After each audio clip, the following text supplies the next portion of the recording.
to be in the last panel before before lunch and our keynote. So welcome everybody to this panel on Indigenous environmental justice. My name is Emanuel. I am a member of the Lumbee tribe, and I will introduce my fellow panelists here in a moment, but I want to start by giving you a very brief explanation that I tend to give my students at Duke.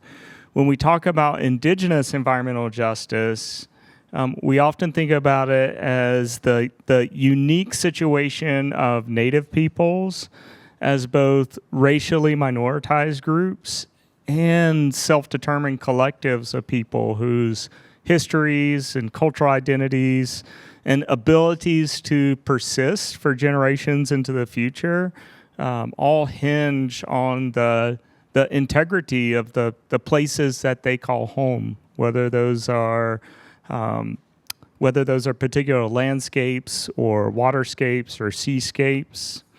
For many people here in the U.S., Indigenous environmental justice entered into our national consciousness about 10 years ago during the water protector movement at Standing Rock. And so that's an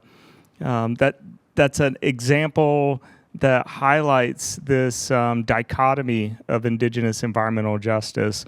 On one hand, the issues that were daylighted at Standing Rock around the Dakota Access Pipeline absolutely focused on the disproportionate burdens that were borne by tribal communities with respect to the routing of the Dakota Access Pipeline, when it was found that that pipeline was moved away from the city of Bismarck and towards the Standing Rock Sioux Reservation.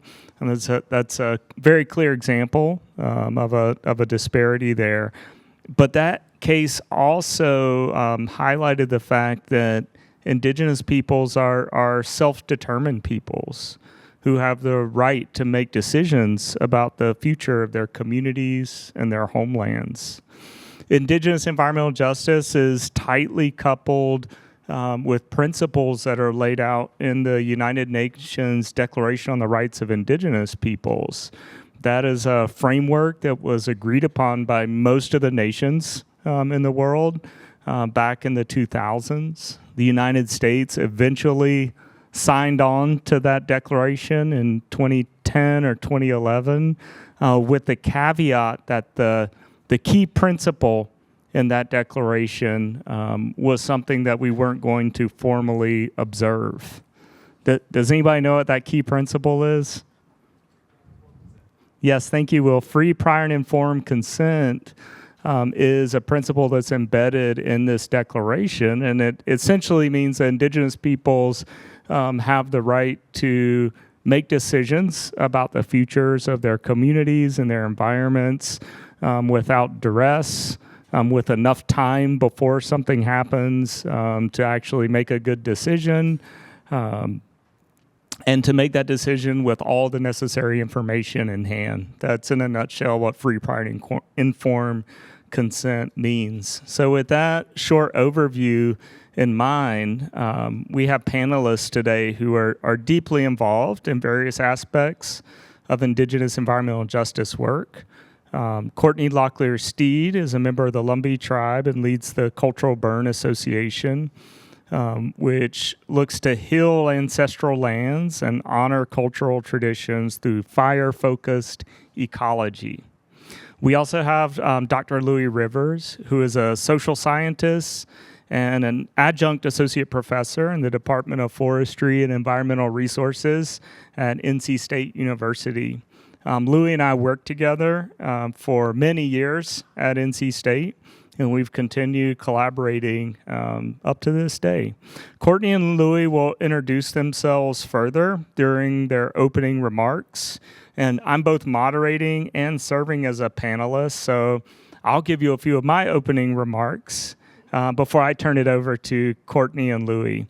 After that, I've got a few discussion questions for the panelists, and if we have time, we'll open it up to questions from you all. So I want to start by saying that I wasn't trained to work or study in environmental justice. I'm trained as a hydrologist, a water scientist. But over the past decade, my research has expanded to include studies of environmental justice, particularly related to indigenous communities right here in North Carolina. And a lot of the focus of that work is based on the fact that as a Lumbee person, I was tapped about a decade ago to help the North Carolina Commission of Indian Affairs launch their environmental justice work. This was through the formation of a committee within the commission. And for those of you who don't know, the commission's principal role is to advise state government on all matters related to indigenous peoples in North Carolina. And that commission lives within the North Carolina Department of Administration, and it has representatives from all of the state's recognized tribes, urban indigenous communities, and several departments within state government. So I started my work in partnership with the commission, doing things like identifying racial disparities associated with environmental permitting on various projects in and around tribal communities in North Carolina. I also looked at procedural barriers to tribal participation in environmental permitting and environmental policies related to things that were happening on tribal lands. During that time, I've also studied water-related issues that stem from things like industrial livestock pollution in eastern North Carolina. And so to that end, I kind of cut my teeth in this work with a permit by a meat processing facility that wanted to expand in eastern North Carolina.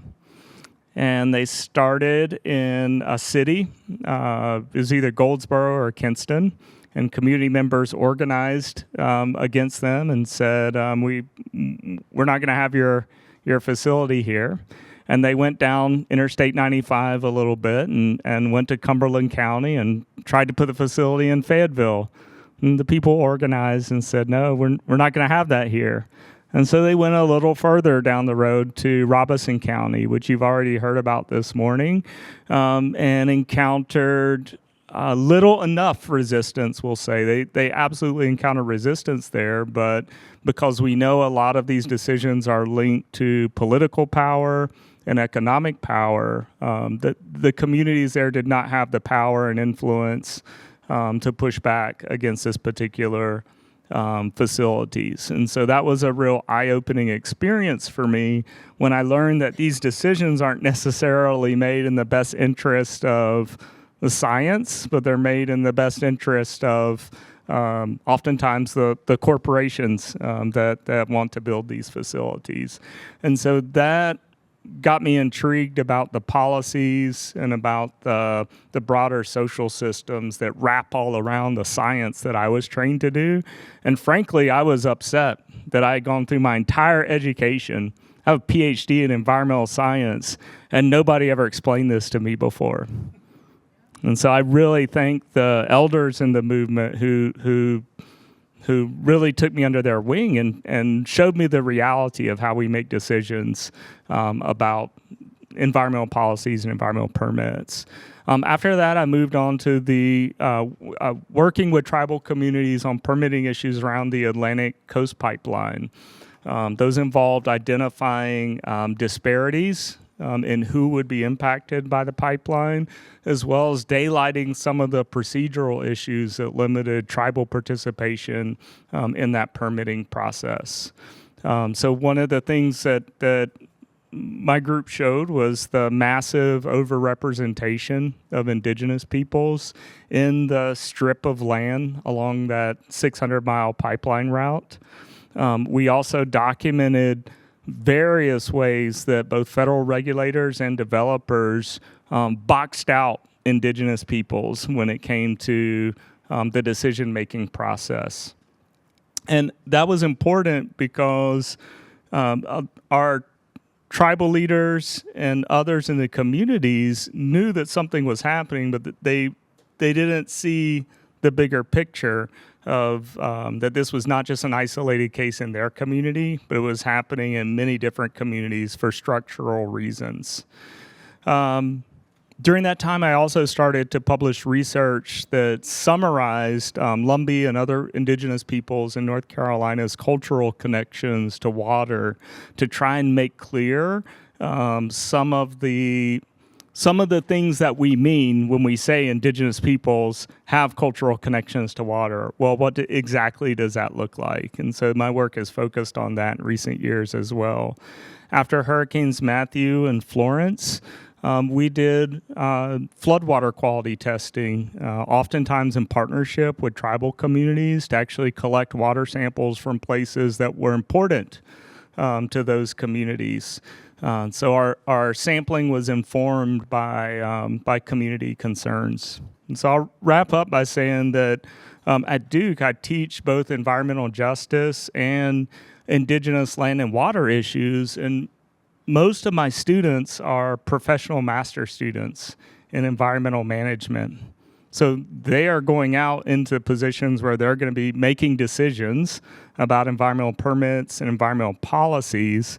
And so I want to do things like elucidate the concepts around environmental justice so that they understand it as something more than just a buzzword, so that they actually have technical expertise when it comes to identifying racial disparities and socioeconomic disparities in the distribution of environmental goods and bads. And I also want to dispel myths and stereotypes about indigenous peoples, including how recognition status can either help or hinder efforts by tribes to actively participate in environmental decision making. I also want to help indigenous peoples connect the dots to see that their experiences aren't isolated. One of the main reasons for writing my book on the swamp was to help show how these barriers and disparities are widespread and linked to histories of settler colonialism that in many cases stretch up to this day. And so these days my group continues to study things like analytical tests that we use for environmental justice analyses, and even research ethics and ethical aspects of environmental research in indigenous communities. So that's a little bit of the work that we're doing at Duke around teaching and research connected to indigenous environmental justice. I want to turn it over now to Courtney to introduce herself and give an overview of the work that she does. Thank you. Hello, everyone. I am Courtney, Locklear, Steed, Lumbee, and I'm the founder and director of two organizations. One is Cultural Burn Association, and the other grew out of that with a clear need for a separate entity, and that is Setifier, which is the united efforts of all of our Southeast tribes in cultural burning sovereignty. So if you're not familiar with cultural burning, it is continuing the traditions of our ancestors in stewarding our homelands with fire as our main tool.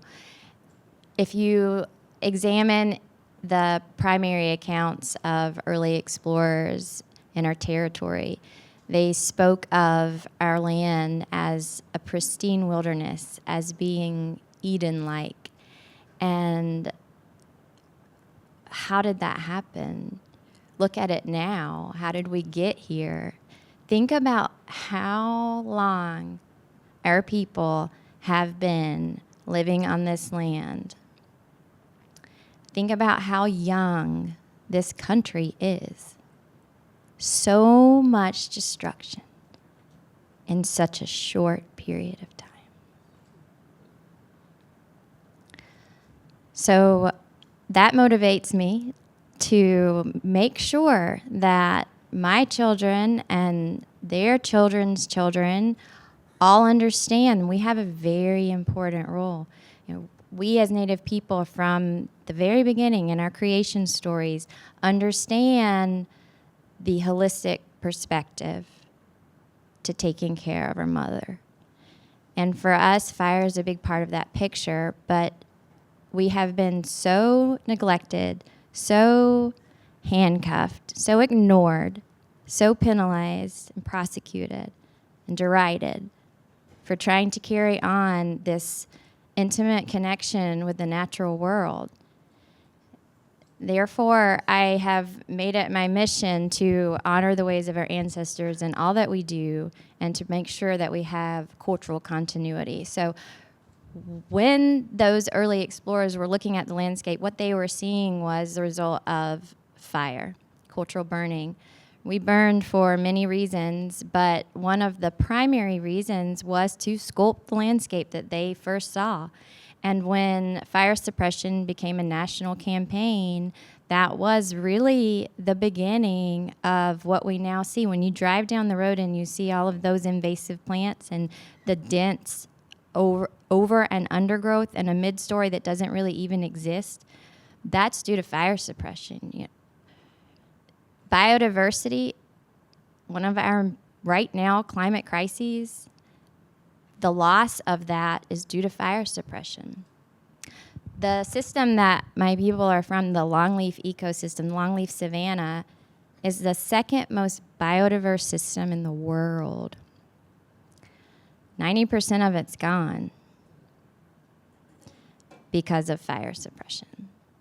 So we are trying to do our part, not only my community, but as I referenced before, we've joined forces with many of the other southeastern tribes to fight. We're fighting because we see it. I teach my children, fight or die. We really don't have a choice. You know, we've tried to go about this amiably. It doesn't work. Did I say enough? Thank you, Courtney. You're I appreciate that. Louie.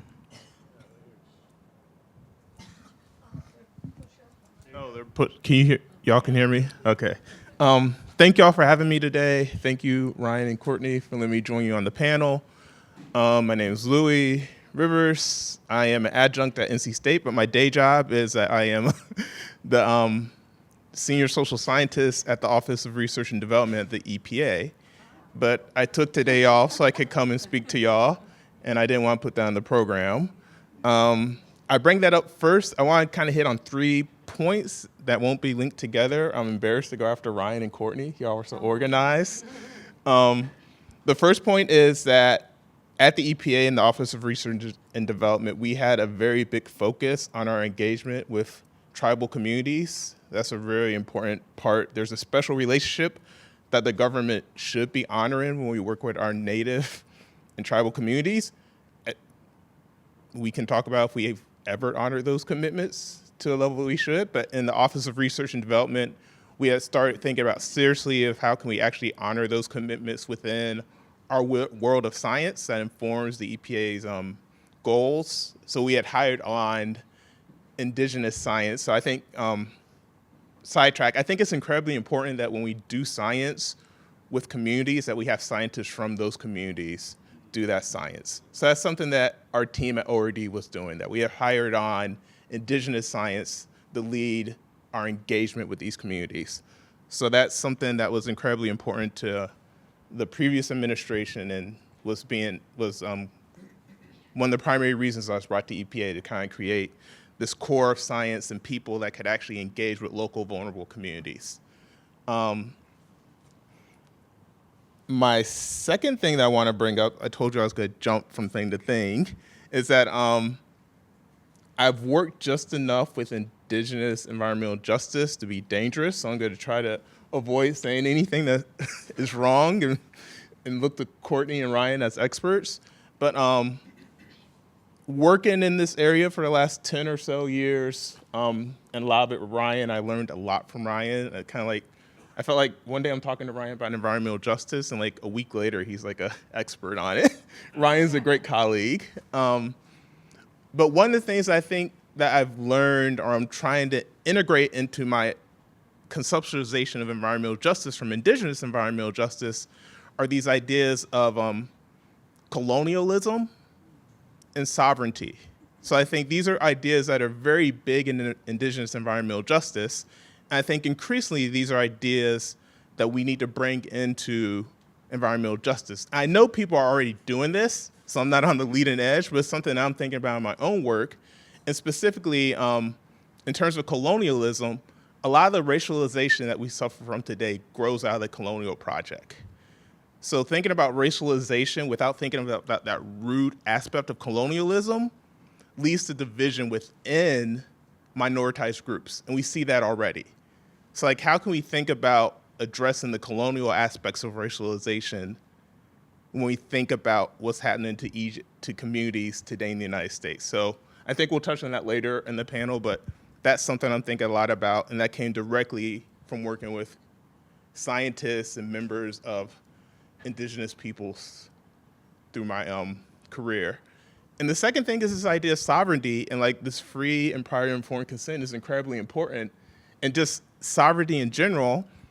And we have treaties that we don't honor with Native communities where that is a key bedrock of sovereignty. But increasingly, I think about how can we think about sovereignty for local communities, for local vulnerable communities? How can we make sure that local vulnerable communities also have a say in dictating how their environment is regulated and managed? So I think that's something that we have to think about. And as part of that, I think a lot of us have heard about this idea of traditional ecological knowledge tech, and there's a term there which is incredibly important. There's a way of recognizing like the knowledge that Courtney was talking about in these practices around burning, and I think there's a lot of deep ecological knowledge in our minority communities that we don't recognize, and we don't have a term to talk about it. So like, how can we think about learning from other people to like start and think about in our communities?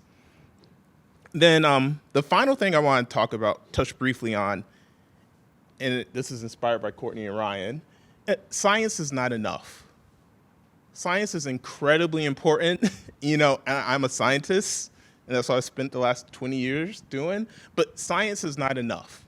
We need more science, but if we're going to address climate change, if we're going to address environmental justice, we're not going to do it with just science. And so last night, in preparation for this, I reread Audre Lorde's essay, "You will not dismantle the master's house with the master's tools." And I'm not saying that science is the master's tools, but if we operate science in a colonial framework, in a patriarchal framework, it does become a master's tool. So how can we take science and operate it in frameworks that are divorced from colonialism, from these racialized caste systems? So these are things that I'm thinking about, and I'm excited to be with y'all today. And then finally, I keep saying finally, it's incredibly rewarding to be with y'all today. It's very depressing in the EPA. I was just talking to a colleague, you know, the previous administration was not perfect.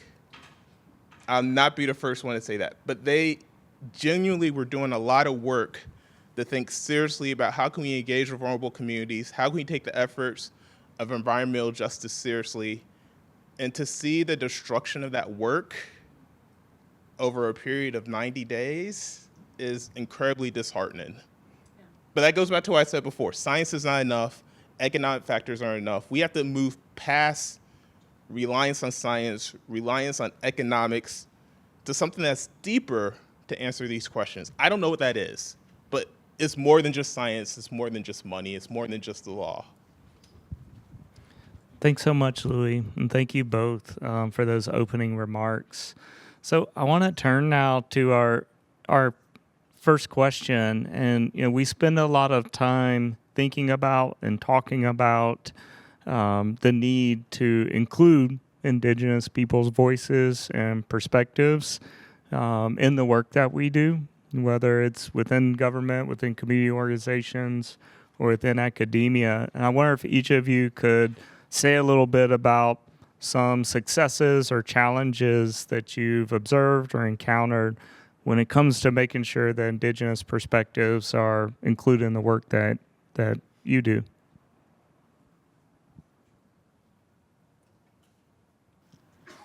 Well, let's start with the challenges. There are so many. Primarily, I think we really have to be acknowledged before we can be invited, right? You know, as I said to you in our previous comments, Ryan, you can't be expected to have a voice at the table if people don't even recognize that you exist. So for me, I can tell you some personal experiences, you know, within the fire world specifically. That's my niche, and I'll stick to it. But there's this agency approach to fire. You know, we've moved past fire suppression as a nation. Eyes have been open, right? Mega fires did that for us. The country has said, okay, we made a mistake. Smokey the Bear, back up. Like, we need fire because forests are going to burn. We can either burn them in a controlled way where we are putting the fire on the ground, or they will burn themselves in a very erratic and catastrophic way. So controlled burning or prescribed fire has come back into broad approaches through agencies and other private entities for land management. Cultural burning is still very much misunderstood, very much unheard of, really.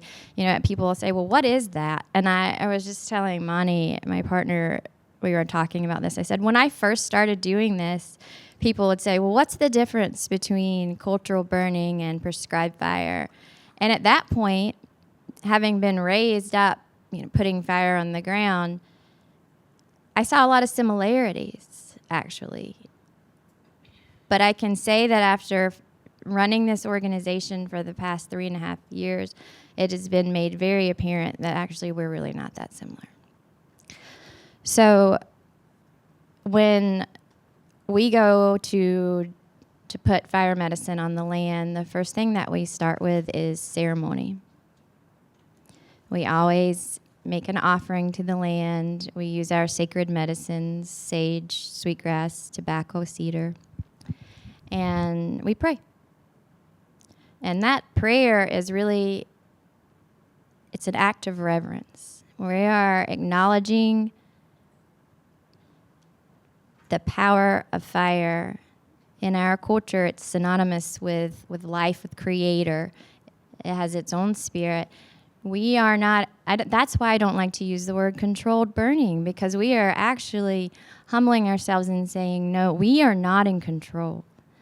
And if you want to tie that into our traditions, you know, as a people, being first nomadic, then migratory, and eventually stationary, during that migratory period, which was our longest period, we would light the fires as we moved inland or in reverse, and we would let them burn. We did not put them into a box. We did not have fire lines. And that's how these pockets of intense biodiversity were created, was where that fire worked its magic in those fingers that crept along the landscape. But it's really important to acknowledge that difference. So the agency approach is very by the book, very has to be in the science. There's no ceremony, there's no sacred element to anything that they do. And that would be okay. My initial hope was we will work together, it will be beautiful. I was so naive.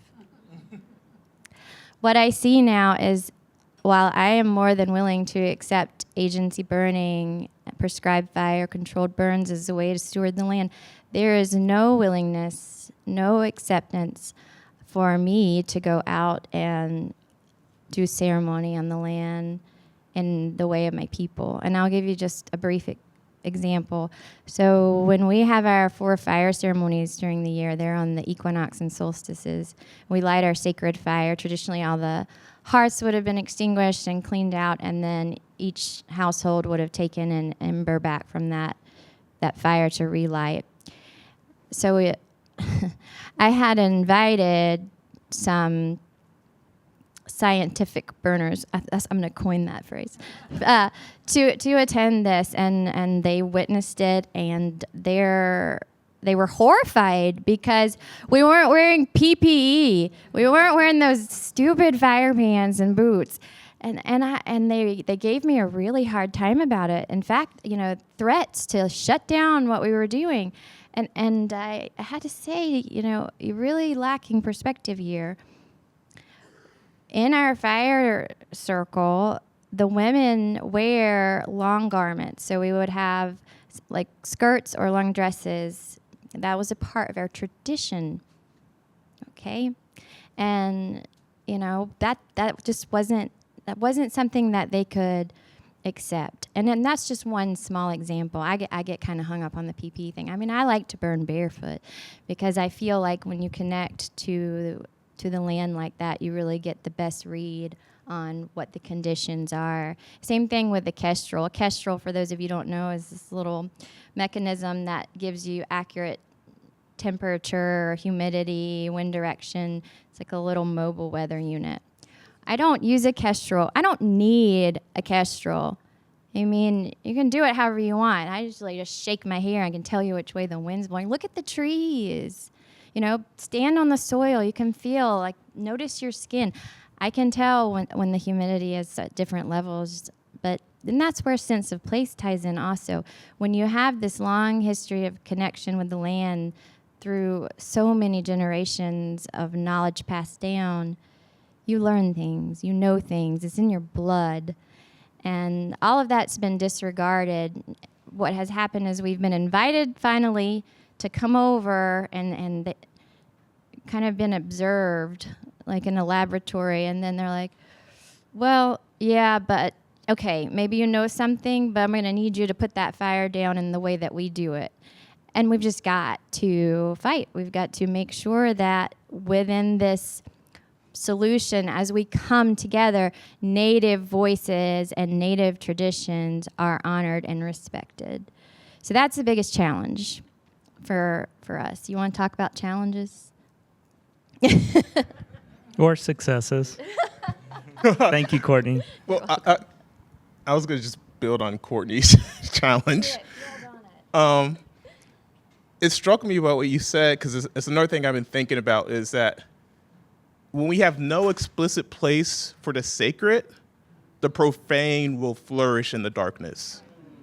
And we've created a technocratic society where we have no space for spiritual conversations. And what replaces that is anger and division. And like, we don't have the language. Well, I came off an NSF panel review committee last year. And if I was in that room with the other scientists, I'd have no place to talk about cultural backgrounds, unless the proposal explicitly talked about, cultural aspects. I had no place to talk about religious backgrounds. I had no place to talk about these other things that we feel fall outside the realm of science. So like, that all that stuff is still there. And I think that's the thing that we don't acknowledge, that we try to think of science as being unbiased in this very way of seeing the world that's very governed by rules. But increasingly, over the last 20 years, I think that science is just as biased as these other ways of knowing the world. And we use these rules not to explicitly recognize those biases that we let come in. And the profane has flourished within science. And a lot of what we allow, and the way that we've constructed our technocratic society and science, which is a big part of that, is that only white males are allowed to be normative. They're allowed to express anger, sadness, grief. Everyone else has to operate by these explicit technocratic rules. And it's really been bad for all of us. So like, hearing you talk about this, it's like, it's disgusting. Because like, maybe the most enlightened scientists would say that, oh, but you not having shoes on, they would try to like atomize it. Yeah. And there's a place for that, but maybe there's not a place for that. And like, we just don't have the space for that in how we think about integrating science into the work we do. So I think I'm sad about this destruction that we're seeing in the country, but maybe when we do recreate our scientific infrastructure, we do it in a more egalitarian fashion, where we allow a place for other people to create the norms in that space. I guess that's the only thing I see positive coming out of the current destruction. But I think, again, this is something that I've learned a lot from Indigenous environmental justice, is that like, it's not just science. This idea of cultural is incredibly important. And in a way, we use culture to other Indigenous people, but we all have culture. Either we're not in touch with it, or we've rejected it, or we're embarrassed of it. And it leads to like, awkward and difficult conversations. So like this, I think people are very uncomfortable when they're around Indigenous or tribal communities where there's an open embrace of culture and history and a lack of embarrassment around that. And people get nervous and they want to take it out of the conversation. But I think increasingly we got to think about how can we bring that into the conversation and recognize our cultural backgrounds and our heritage and how we think about this management of the environment. Yeah, thank you. Powerful and uplifting at the same time. So, Louie, you mentioned the rules, and I want to talk about the rules a little bit. So, in North Carolina, we have a mix of tribal recognition statuses, and these are part of the rules. We have federally recognized tribes. We have non-federally recognized tribes. We have different classes and categories. It does matter. How does this tribal recognition status matter when it comes to these topics, like ensuring that Indigenous perspectives are included in environmental decision making or environmental justice efforts more broadly? Yeah, I'll be really brief and I'll allow Courtney to jump in. And I'll just think about the federal perspective. So in the EPA, when we interact with tribal communities, they have to be federally recognized communities. And in a state like North Carolina and a lot of our southern states, there are many state recognized, or not even state recognized communities, just tribal communities that do not have access to the same resources as federally recognized or state recognized communities. So these communities are still vulnerable. They still have this heritage of being First Peoples in our land, but they don't have the same recognition. And it goes back to something that Courtney said, that like, if we don't recognize a people, they can't be part of the discussion.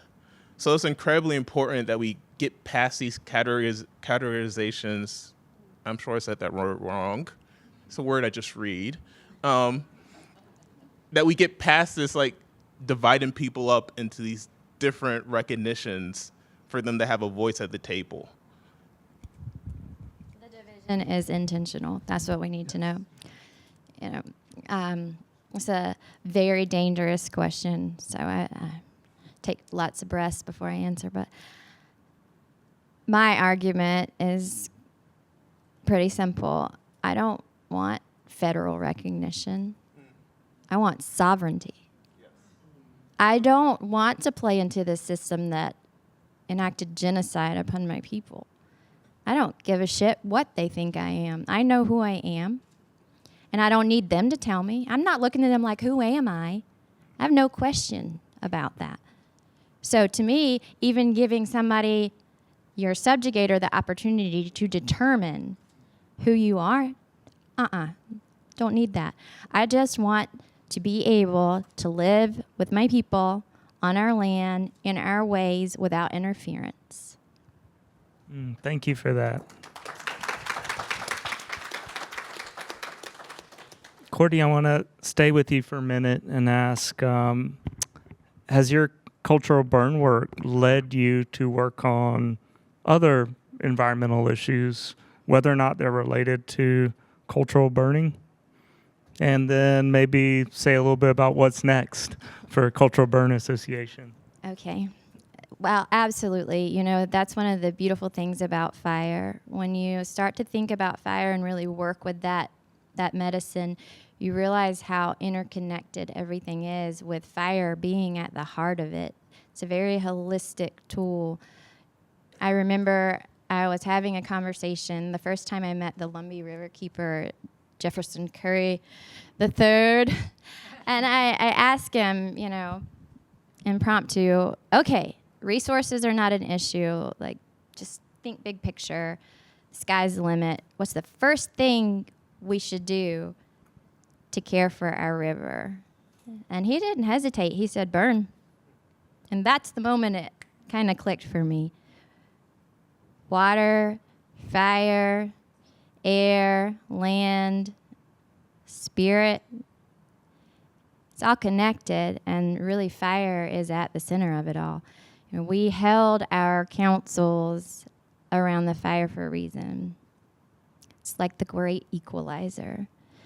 But on the science side of that, we can go into things like how burning creates more drought resistance, how burning creates that natural filtration system for water health, how it helps with soil erosion, how it increases the microbes and the soil health to begin with, how it wipes out the invasive plants that compete for nutrients and water. I mean, all that's there, but from an indigenous perspective, well, I mean, we look at everything as being it's like, you know, this great intertwined woven circle. We don't look at it linearly. We don't look at it, certainly not for profit as our motivation.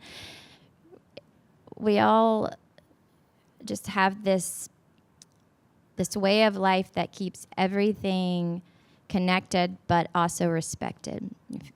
So we would not use fire at certain times of year.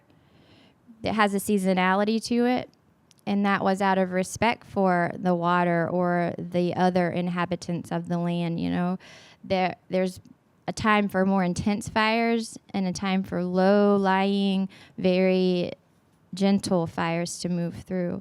There's a time we burn to increase our harvest. There's a time when we know the young are lying in the grasses and we avoid that. And all of that is intergenerational knowledge that's been passed down through story and tradition, but it's accurate. You could call it science if you want to.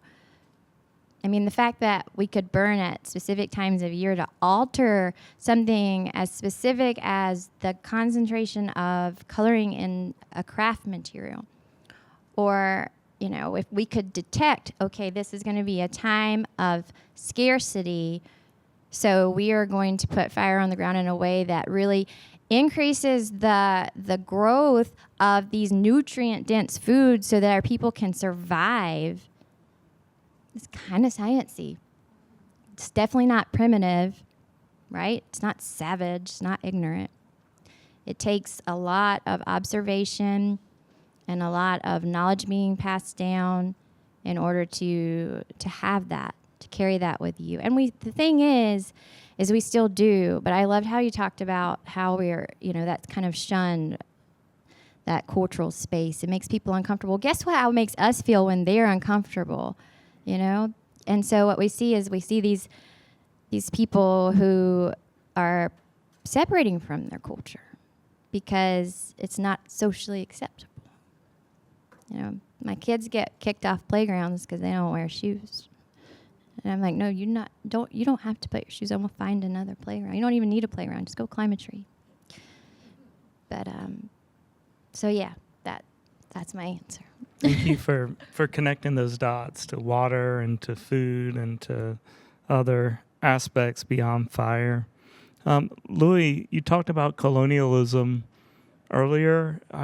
Can you say more about the link between colonial practices and the disparities that we see present in the world today? Whether you want to highlight some examples or just talk about, like, why is it important to acknowledge that these disparities trace to colonialism? Yeah, thanks, Ryan. Also, Ryan's a great moderator. He's doing this kind of naturally, but he planned all this out. He's very much so, like, I know when I'm with Ryan, it will be done well. I think colonialism is important for thinking about these racializations that we see in the United States, but I think it's particularly important in this period of time because I think we're seeing an explicit colonial project with our current administration. So, side note, I love Black people. And I don't say that to take away from anyone else. My wife is Black. My family is Black. I love Black people. I love spending time with Black people. I'm just comfortable in that space. Even though I have like a funny voice and people make fun of me, I love Black people. But if we are to create coalitions that go across race, across communities, often our race is a hindrance to that. And I think if we think about colonialism and the people that suffer from colonial projects, it's a way of creating coalitions across spaces. Because colonialism, it doesn't really benefit the settler, at least not that first generation. It doesn't really benefit the people who are working for the settlers, the enslaved people. It benefits the 1%. It benefits the people who started that colonial project. And I think if we think about the idea of who is benefiting from these colonial projects, it's a place for organizing and bringing people together, which I think is incredibly important, not just in this time period, but always. I think we need to create coalitions that go across race, that go across nationality, that go across, culture. And I think thinking about colonialism is that unifying principle that we can use to bring people together. When I did teach, I would often tell my students, I would teach a lot of critical theory, and we would talk about these systems of oppression. And something that often gets lost when we talk about systems of oppression is that, of course, the oppressed are being damaged, but the oppressor is also being damaged. And we don't recognize that enough. And I think it's often difficult for us to recognize often the spiritual damage that's happening to the oppressor, but it's just as bad in the long run, what it does to their communities as what they're actively doing by exploiting other communities to get financial gain. So I think a focus on colonialism makes it a little bit easier for us to think about how can we create coalitions across people and across races without getting into traditional ideas of racial divisions, which are often a hamper for us creating those coalitions. Thank you for that. I've got other questions, but I'm looking to Melba now for a time check. How are we doing? It's 11 after 12.